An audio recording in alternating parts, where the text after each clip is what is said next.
to the first PSD Community Engagement Meeting of 2025. We're happy to see you all here.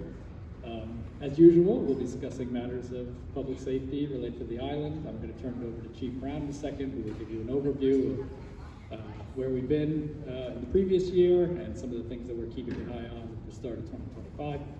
So again, thank you all for coming, and I will turn it over to Chief Brown. Good evening. Yeah. Good evening. Thank you for coming. I really appreciate this time that we get to talk about public safety and the issues that are going on the island, and get your feedback. I'll talk about last year, because Happy New Year. We're into 2025. Our goals at PSD is to be better than last year, and how I can improve, and I can listen to what the audience or what the residents, tell me that we need help in improving on. And as the chief of PSD, and along with my deputy, Amoroso, we'll work every day tirelessly to improve public safety, our delivery, and just the daily well-being of our residents on the island. Not going into specifics, going in just total, we had a decent year last year in public safety. Did we have some challenges? Yes. I'll always admit that there are some challenges that we have to work on. But I can tell you this, when I look at the overall crime numbers on Roosevelt Island, they are very low, very low. In 2023, we had a total of 36 of what we call our serious index crimes. We had 36. In 2024, we were down to 26. So we have a reduction. We had a reduction in crime. But with everything that I look at and just analytically look at the numbers, I've been saying this at every public safety meeting since for the last 2 or 3 years. We have a number of what we call our felony assaults, and these are, when people are getting injured as a coming into fights or disputes or some type of disagreement with others, and people are injured, and most of the time they have to be taken to the hospital. So in 2024, we had 26 of those incidents where the NYPD had to be called, a number of arrests were made, and these domestic incidents that we have in our community, they're just, they jump right off the page. And I looked at the numbers at the end of the year, and not only do we have these incidents where NYPD have to be called, we have a number of incidents of these domestics or these neighbor disputes where we take a report, and we had a total of 93 of those reports in 2024. So in my numbers, we're up 31% in that category. This is something that is, as a community, I think that we have to work on. How do we get along with each other? Set some boundaries, and when I look at the reports and look at how they're transpiring, it's all over the map. It's neighbors who are fighting with each other. It's family members, husbands, wives, husbands, sons, daughters. We're all over the map on these incidents. So what I'm going to do, I did this once before in 2022, I think, is I have somebody from the Manhattan DA's office to come in and talk to the community. I did it at a public safety meeting. I think I'm going to try to do it at small pockets, like maybe approach 460 Main Street, or maybe go to the senior center, or maybe go to different buildings and have the Manhattan DA's office, and how they can help with just getting out the information and getting help for the neighbors that we are in this small community. Just not having a broad meeting like the public safety meeting where we're all here from all over the island, but kind of get it to just small neighbors, and we can talk about it. and we can try to figure out a way that we can get along, because in 2023, one of these domestic disputes, they turned deadly. If you guys remember, where we had a person who was shot and killed by the NYPD, who came at the NYPD with a butcher knife. And these domestic disputes, or these disputes, they can escalate very, very quickly. So this is something that, as a community, we have to work on. It's my '1 crime driver. Like I said, I had a total of 36 complaints, and 26 of them, I had 26, and 21 of them being these felony assaults. Something that we have to work on as a community. One other thing that I could say that in reducing crime down at the Dwayne Reed area, and this has been, you know, an issue for public safety, for Dwayne Reed, and I got some pushback back and forth. In 2023, we had 161 of these petty larcenies from Dwayne Reed. That's a lot. That's a lot, no matter how you slice it. And we put an officer down in that area, specifically in that area, and we went down in 2024 to 31. That is a dramatic decrease. That means that we're being proactive. There are some people who say that PSD resources are going to that area, but this is what I can say about that.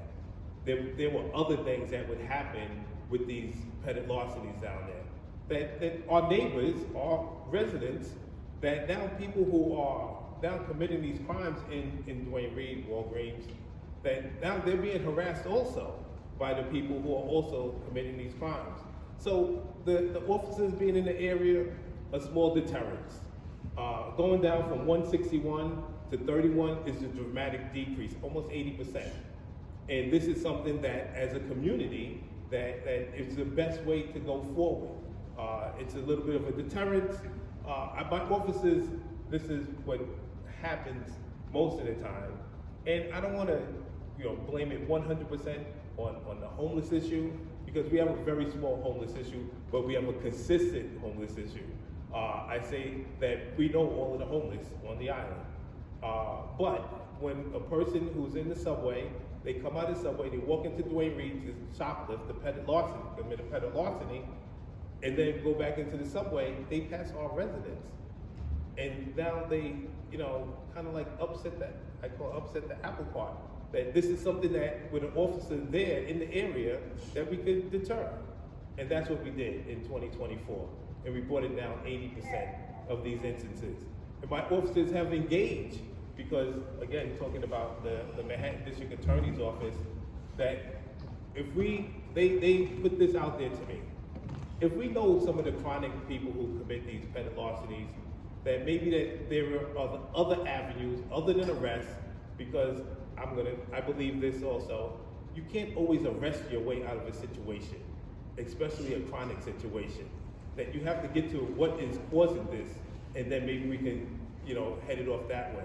So they would like to offer these individuals some type of services, and maybe we can attack it that way. So now, not only do they not interact with our community in a negative way, that now they don't approach Dwayne Reed, Walgreens, and commit petty larceny, and kind of end up in the criminal justice system, and just a different way of attacking an old problem, making that it works for Roosevelt Island. Sometimes we have to just do things differently, and then we can have a different result. So those are our two most prevalent crimes, is that petty larceny down in the Dwayne Reed area, but we have attacked it, we brought it down, like I said, about 80% in these domestic crimes. Overall on the island, and this is, I'm very proud of this, but this is just our community. We have one car stolen on the island, one in the entire island. There's no other community that can say that. I know, I have all the numbers from all over the city. This is a community where only one person had their car stolen. We had two people who were robbed. two incidents of what, as compared to other neighborhoods, and I try to, watch it when I say compared to other neighborhoods. This is our neighborhood. We don't want anyone robbed. That's what we're looking for, and that's why my public safety officers, they're out and about, and they're keeping everyone safe. They enjoy it. That is their job, and they do it, and they do it well. So we had two, and we had one home burglarized, and that was our crime for the entire year. We did a couple of other proactive initiatives. I've been to these public safety meetings, and we talk about the traffic. We talk about people speeding. We talk about the cars. Well, in 2024, we wrote 292 summonses for these traffic violations. But that isn't the number, I can tell you this. We also confiscated 35 motorcycles of people who were speeding, who were causing a nuisance on our island. 35. And we didn't start that real initiative until the summertime. So in 5 months, we confiscated 35 cars after we heard it so many times. Do something about the cars, do something about the motorcycles, do something about the people who are running the stop signs. And we spring into action. Had my team of public safety, 35 cars taken. That doesn't include how many of the summonses that were issued for these violations. We give out a lot of parking violations. We gave out over almost 6,000 parking violations in 2024. And this is why that's important also, because we have to try to be fair with the parking. Some people park and they want to stay there all day, and then our neighbors, our residents, we can't park our cars. And we have to summons them. And we have to free it up so that, and we've told a number of cars too, for the more serious violations. But we have to issue these parking violations, and it does work, it is helpful. This is another stat that I'm very happy with, and I see some of my residents from 460 here, and they're very good. I don't know if you know them all, but very into making sure that 460 is a building that we can all be safe and enjoy Roosevelt Island. So this is, in 2023, we had over 300 complaints, 300 different complaints for, running the gamut. 300 complaints in 460, just one building. In 2024, we got it down to 121. So we dropped it almost more than 100%.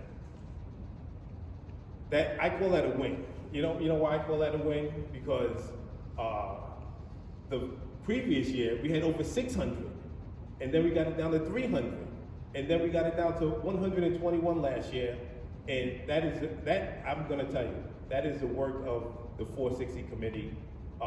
They're tireless. They call me all the time because they want me to be on something and get to it, and that's my job, to respond. And so I thank them. And they're supportive. They're supportive when I'm doing the right thing, and when they need something and I have to get there, they call me and let me know. So that's what a community is. I try to pride myself that we're a community law enforcement, and we respond to the needs of the community. I don't like to talk bad about NYPD, but I will, just for this one time, because there is any person, resident that needs to speak to the chief or the deputy in public safety. If we call, they want to speak to us, we make an appointment immediately, if not sooner. And that's responsive, because if there is an issue that somebody has on the island, we want to get to it and not put them off. I had a resident that wanted to speak to me, and it was the day before New Year's Eve. And she thought that she was going to have to speak to me the following week. My assistant called her, New Year's Eve and said, you can come in on Thursday, the day after New Year's. And we spoke, because that's being responsive. That is the way that community policing works. That we hear our neighbors, we hear our residents, and we respond. I work with Brian Daniels and Amanda. They're very, very active in getting public safety a message that if there's a community person who wants or needs something, they get to us, and we respond and we get to them. And Iris also. so this is where we are in 2025. This is how we're going to go forward. We're going to listen a lot, and we're going to be responsive. One thing I didn't mention, but I will because it comes up all the time, the tram. And this is why I mention it. Our role at the tram, public safety, is to make sure that the tram platforms are safe. As far as the way that, where we're at in the community with priority, that is a REOC issue. We will continue to keep the platform safe, keep it, available to all. Just last week, we met with the Disabled Association because there were some complaints that public safety was blocking the way of disabled boarding the tram. That is 1,000% untrue. That is 1,000% untrue. But this is what I can say, because we went down there and we rode the tram. We with the people who had this interest, and we showed them exactly what we do, how the operation works. And in addition to that, that same woman that wanted to meet with me, she had a huge complaint about the tram. And when she came in, I explained to her what we do, what our role is at public safety, and we're going to continue to help assist the community in getting back and forth in a safe manner.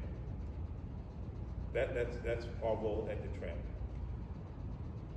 So one of the things I always like to do, I like to hear from you. I can go on and on and on about how great my public safety staff is, but I like to hear from you, and we can, I think the best thing is having a dialogue. Frank, hold on, Jim. Thank you. Let me just take a second. Stand up. Hi, Frank Ferentz, President of the Resident Association. Thank you. Hi, Frank Ferentz, President of the Resident Association. Happy New Year. Happy New Year, everyone. Okay, I want to take one item in your report, which is a success on talking about 460. And I don't know if the 460 committee, who's from 460? Hello, thank you. So let me ask you a question. Because Rear has had some interest in this too, because we represent the island, that's one of the buildings, and there were some anomalies compared to some of the other buildings in terms of the number of complaints. So you've gone from 600 and whatever to 300 to 100, which sounds like a fantastic success. We remember looking at this a couple of years ago. You remember Eric Field-Am, who was involved in the Public Safety Committee, and Rosanna Cherusi. So this has been an ongoing topic for us. Your President Sheldon Haynes had looked into the possibility of maybe bringing in some Department of Health or using some state resources to bring to bear and other things like that. You also have a committee who of residents, like they in most buildings, are very active and proactive and good resources. I don't want to say that we're done with this, but certainly it's been a great improvement. Are there any lessons? It's going to be done. Yeah, no. We're not going to be done. Right. But I just want to tell you that they do have a social service agency called Breaking Ground. Okay. And they're embedded in the building right now. Great. So that was one of the things I wanted to ask. Yeah, it's been there for how long now? 3 years. Yep. Yeah. So It made a big difference. that's fantastic. So that's what I want to ask. So with the success, because we just sort of sweep the successes behind, let's analyze this one a little bit. What do you think are the lessons learned maybe that we could understand long-term, either for that building or for the island, or maybe, you know, with respect to other buildings? Any sense of lessons learned? Well, one of the things that. Thank you, that was my question. Okay, the breaking ground was between breaking ground and between the advocacy of the building residents, that brought it down. I can tell you, that's what brought it down. The building residents talking, having meetings, talking to the residents, and breaking ground, that combination, it brought it down. That was a no-brainer. So that was a success.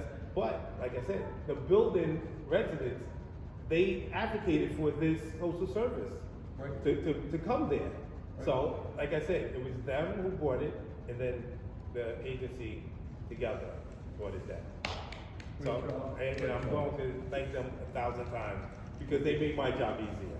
If I may, it was through the help of the council members' office. Yes. They were a big part in working with Lake, so Councilmember Brennan deserves a lot of credit for all this stuff. Excellent. Thank you. Yes. Good job. Oh, no, definitely, definitely.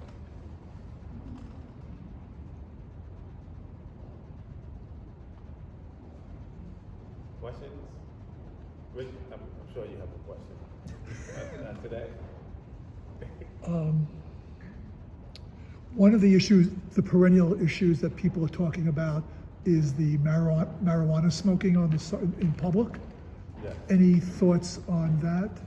Well, I talked to the DA's office yesterday. Again, I had a really good meeting with the community outreach for the Manhattan DA's office, and marijuana smoking is legal. So a person who could smoke a cigar, the same places where you can smoke a cigarette and cigar, you can smoke marijuana. And I had a bigger meeting with them when marijuana was first decriminalized, and they want no parts of law enforcement trying to circumvent their guidelines. They don't. We will be held liable. We will be out of the public safety business if we attempted to circumvent it. And I can tell you this, and this is what, one of the things that we said, for the people who, and I came from the police department. Marijuana was always a nuisance, but now it's decriminalized or quasi-legal. And there were a lot of people, a lot of advocates that like that. So for the amount of people who don't like it, you can line up as many people that like it. So what do we have to do? We have to follow the law. We have to follow the law and treat everybody within the guidelines of the law. We have no other choice. And so if in the places or spaces where you cannot smoke cigarettes or cigars, you can't smoke marijuana. And publicly, there are very few places. What are those places on Roosevelt Island? Well, in front of schools, that, there's a signs that say no smoking within 150 feet, or whatever the sign says. And those signs have to be posted Yes. prior to you actually using enforcement. So there are some guidelines, some regulations. As far as smoking in buildings is concerned, and this is like, we just met with the DAs, what was it, yesterday or the day before? Yeah. In the buildings, it's really, we get complaints of smoking in the building. That's something that we'll fill out a report for it, that they were smoking in the building, but that's something that has to go to the management department. It was huge success in 460, where we encourage them, hey, every time, call us, we'll do an incident report. NYPD will not do a criminal report for it, because it's not criminal, but we'll do an incident report for PSD, and then we give the incident reports to the management department. We had this many people, this many complaints, and that's something that they have to work out with their tenants. It's a civil violation. Yes. It's a civil violation. It's a building violation, but it's not a criminal violation. Yes, sir. Stop signs, I see more lighted stop signs. Great job. I thought you wanted us to take them away. No, Okay. no. You know Well, what's again- amazing at night is at night, you can see them all line up, because they go bing, bing, bing, like that, so they give a different visual cue for drivers. So I think that's good, but, so one of the things I've been looking at is in night times then, you know, what kind of compliance do you get on that? Overall, I'd say it looks to be better, so I'm actually gonna go out and, you know, try to measure it at nighttime. Daytime, it's different, you know, it's a different beast. You Well, know. I can tell you this is one of the things why we wanted it also. It takes away that excuse, I did not see the stop sign. You won't believe how many times I didn't see the stop sign. And it's lighting, it's blinking, it's flashing, and now you saw the stop sign. Enhanced conspicuity, as they call it. So that is, again, coming to these public safety meetings, we heard it over and over. And one of the good things about the public safety meeting that I enjoy about it is that when I do hear complaints about something other than public safety, I take it back to the REOC executives. And I tell them what happened at the meeting, because I'm the one who stands here, and I'm the one who takes it on. And they have to, you know, hear what's going on. That's the only way that we can, you know, move forward and be successful as a community, by sharing information, by when there is a complaint, I don't just hold it for myself, I share it and let everyone know that, hey, this came up at my meeting. We need to get on this. Or we need to at least address it. And that's the good thing, and that's why we have these meetings. Yes. Go ahead. Hi, how are you? My two favorite guys. I'm sorry that I'm not sorry that I'm going to say this. I'm sorry, thank you. As far as public safety goes, I haven't been here 30, 40, 97 years, like everyone else. However, when I first moved here, I must raise my hand. I made every attempt that I could at being the bane of your existence, because public safety earned the reputation that preceded them. Today, teamwork makes the dream work, and I just would appreciate if everyone would notice the positive reinforcements, the positive support, the changes that we are trying to make together. Teamwork makes the dream work. Again, at one point, there's a problem with the tram. There's still an ongoing problem with the tram. But we have jumped a hurdle.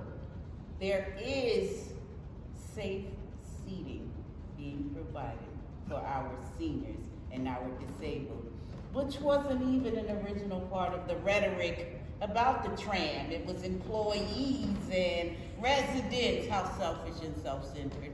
We didn't even consider those that are disabled and have less capability than we do.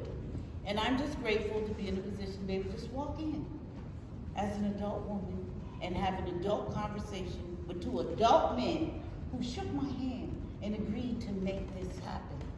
And I just want to applaud you, and I just want to assure that this is consistent, because they are going to hold you accountable. I could preach a sermon and send around an offering plate, but if you're not consistent, they're coming. Show them different. Show them what I'm seeing. You understand? Show them what I know. Right, Frank? Yeah, I'm dragging them in. I'm pulling Frank. I can tell you this. This is the one thing that I can say. And, you know, I thank you. And I thank you for holding our feet to the fire. Because accountability is what we have to be in law enforcement. So when you come into my office, and when we say that we're going to do something, the first thing that we do is we tell all of our officers that this is what we're going to do, so that they're all on the same page with everyone, so that there's no one who didn't get the message, didn't get the memo. A lot of times we do something where we send out a memo and we have each officer sign for the memo, that they know what has been implemented, so that there is that we're all held accountable. And so when you say be consistent, we're going to do that at every single avenue. And if we're not, we're going to double down on getting it right. you've increased the hours. Yeah, that's. And we know you're outside, so that's I'm out. So what happened is, there was a little bit of back and forth about increasing the hours of public safety on the platform. Because these are the hours. On the Roosevelt Island side, it used to be from 7 a.m. to 10 a.m. during the rush hour. We increased it to 6 a.m. to 10 a.m. on the Roosevelt Island side. And on the Manhattan side, it was 3 p.m. to 7 p.m. And we increased it from 3 p.m. to 8 p.m. That there's an officer there at those times all the time. And they will be there. And it works. It works because, just thinking about it, the rush hour, people are trying to get to work at 6 a.m., 6:30. They want to be safe. It's dark out, especially in the winter months. They see, when they get to the tram, they see an officer there, they feel a lot safer. And then coming home at 3 p.m. to 8 p.m., the officer was being reassigned. They were still working. But an officer on the platform until 8 p.m. makes a big difference. And so, Ms. Ruck, she fought for it. She came to the meetings, and we implemented it. big signs. Thank you. Big time. And we implemented it. Visual. And I like to say that, just in this community, that we take meetings all the time. And how did she came to the desk, she requested a meeting, and she had a meeting, I think the next day. But that's everyone. Everyone can do that. Request a meeting, and we're here. And we'll make it work. Between the two of us, we're here anytime. We will make every meeting. We'll be here. We'll be responsive. Frank. Maybe we have a Frank on a Saturday or Sunday, I think we met. 'Cause- Yep. 24/7, you guys are here, and I just want to say, again, there are things that we track long-term here, and overall, just there's been a lot of, improvement on things. I appreciate all the individual little steps. I'll just say one more thing that works fantastically that people should come see at some point. It's about 2:30 in the afternoon when the child school is exiting and the 20 or 30 buses all in a convoy. I think it's more than that. Evans, how many buses exit? Do you know? The child school? You know how many buses leave the island? From what? The child school. Is that lineup?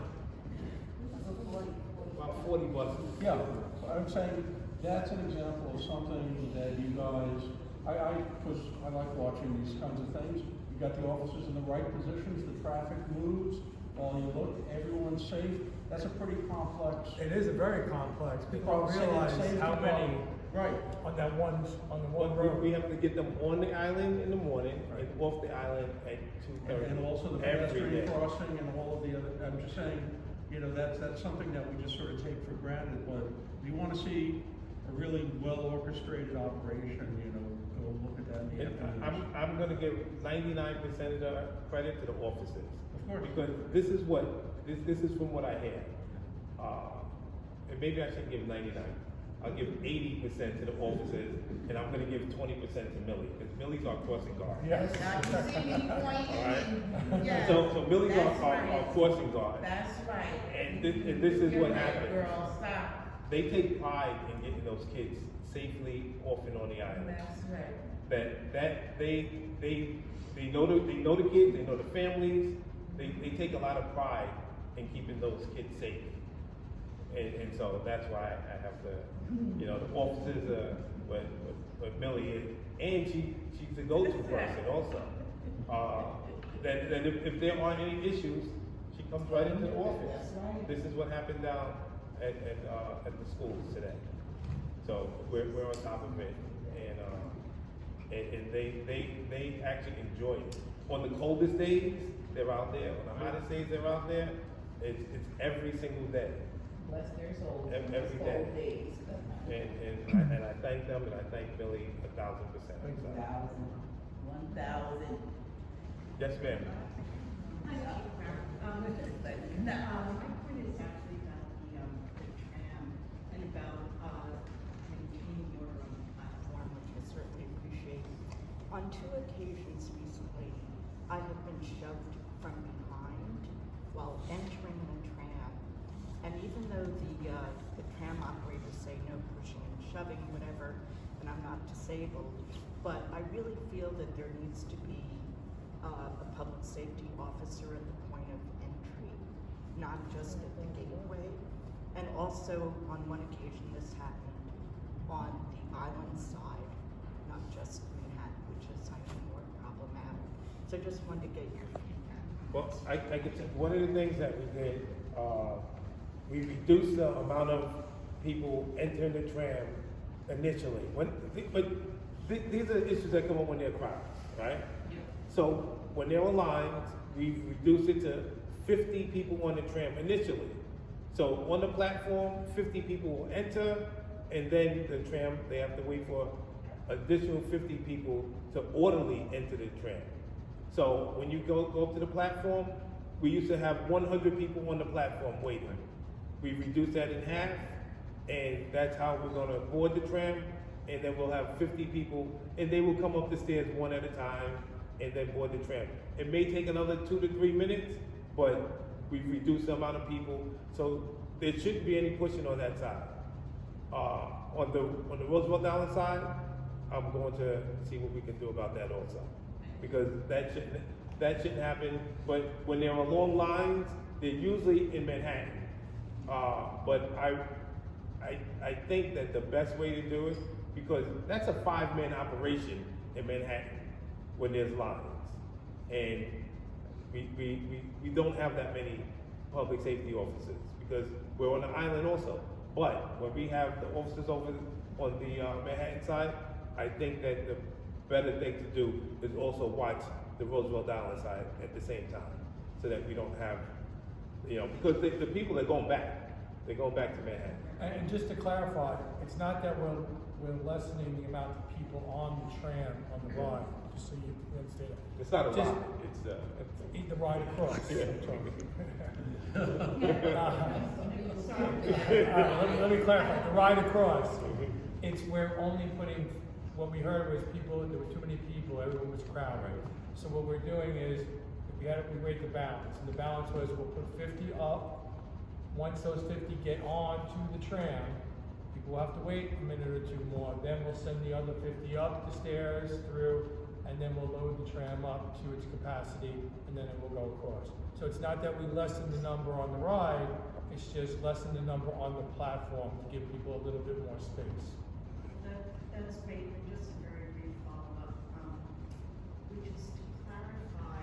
And I have to say, I'm very conscious of how public safety is stretched. There's just so much to do that I don't, I know there's been some allowances if you feel like the line is too long, you can't deal with the crowd, that a public safety officer would escort you to the other side and let you enter the cabin. Well, yeah, just a second. well, So, and I know, and while I've heard that like articulated in meetings, I don't think people know about it. And I'm not sure it's really a policy. So that's what I wanted to ask you guys. Again, we do it on a case-by-case basis, and it's based on if you believe that you need assistance, and we kind of channel it to the elderly and disabled, and if you need assistance, we will help you board the tram. When there's a line. Yes, and that could be a wheelchair. Yes. Usually if it's a wheelchair, we just had that when we went up with Wendy and the group. We had an individual in a wheelchair, so the individual in the wheelchair, it's hard for that person to maneuver around, so we'll bring them in the back area. If that's on a case-by-case basis. Yes. And it's the public safety officer, and this is why, they're trying to make it as easier for everybody to get on the tram. They're not trying to make it hard. And if that's what makes it easier for everybody to travel, that's what they have to do. And they try to use a lot of common sense when they're there. And this is really Go not ahead. important, but I just want to say, thank you for that information. It really is something that you have a real need for special access, is how I understand this. And the other issue is that because the escalators are partially out at 63rd Street, the tram is really more and more important as a transportation convenience. So the more that border can be maintained and that I don't feel, physically shoved about, that's really what I'm looking for. You know what? I'm down at the tram. I go down there, and I get it. I really get it. And I'm looking at it, and I'm thinking of ways how we can just efficiently, manage this operation. With the volume, there's, the way that we can do it is just making sure from public safety is making sure that everyone's safe. That making sure that you don't get pushed on the tram. Because those are things within my control. But I always say this: build 2 more trams. Once we do that, we'll all be okay. But they're not. I don't think they're going to do that in the near future. So in the present, we have to maintain order, maintain safety. We reduce it to 50 at a time on the tram, and we're going to continue to operate things. But I can tell you this also, because we're tracking when there are lines. There hasn't been a line at the tram since January 3rd. Well, it's the holiday. Yeah, yes. I do. Yeah. So. When's the next? Is it spring break? Yeah. When's the next month? So and it's not an exact science. There could be pop-up days when people just decide that 250 people they just thought about it, or they might have saw something, they saw an ad somewhere, and they traveled down to the tram. But we haven't had a line at the tram since January 3rd, and we're going to continue to track it. And like I said, it's not an exact science. So what happens when a line forms? There's either an officer or an attendant there. So for that first 5 to 10 minutes, there may be crowded, because it takes about 10 minutes for me to get 3 officers over to the Manhattan side. So, will the 50 on the platform always fly, or is that? When there are lines. Only when they're alive. Only when they're aligned. Yes. Yeah. And I track it daily. Yeah, so when they're lined, like I was watching the tram today, there were people running around the tram. It was empty on the tram. Thank you. So can I just follow up on that? So there are times when there's no line down the staircase and in the plaza, but the platform is jam-packed on the other side of the turnstile. On those occasions, are you limiting the platform to 50 people, or is it only when it goes?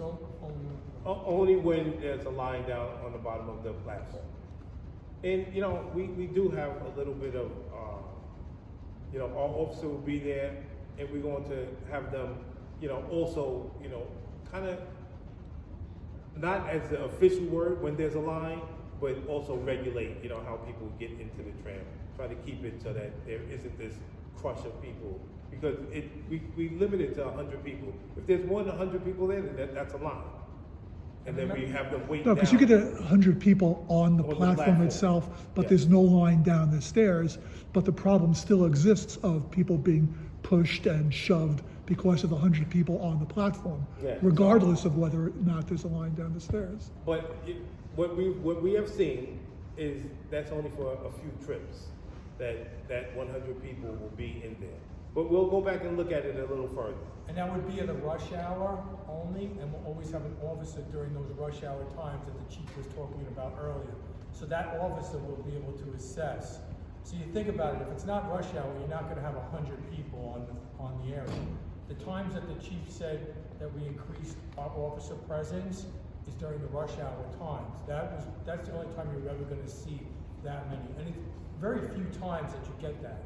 Usually if that platform's crowded, there is some kind of line forming. So on those times, if it's not rush hour, you're not getting 100 people in the air in that day. It's just, you know what, we see it every day. Infrequently, it could happen. It could happen, Yeah, but very infrequently. It just so happens when I'm there.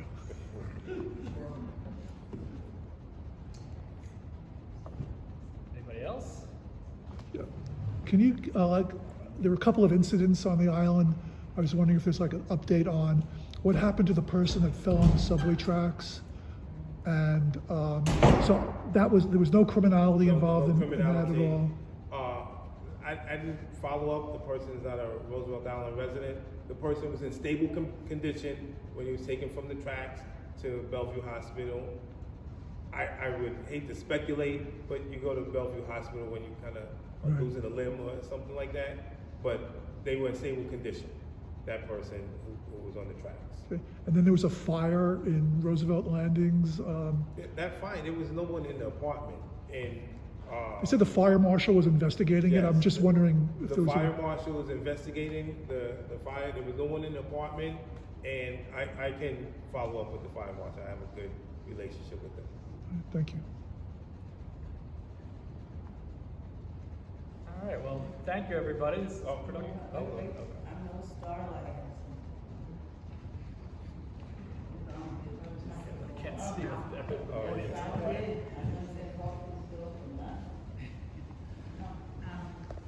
I'm just curious as to what occurred at Wholesome Foods today.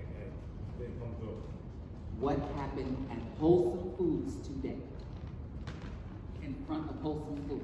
It wasn't at Wholesome Foods, it was happening somewhere. It's just that the traffic was extremely, everything was back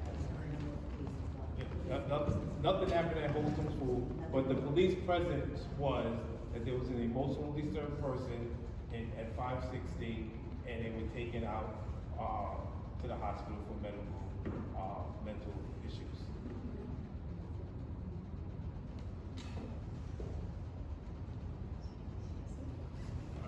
Thank you, everybody. Have a good night. Thank you.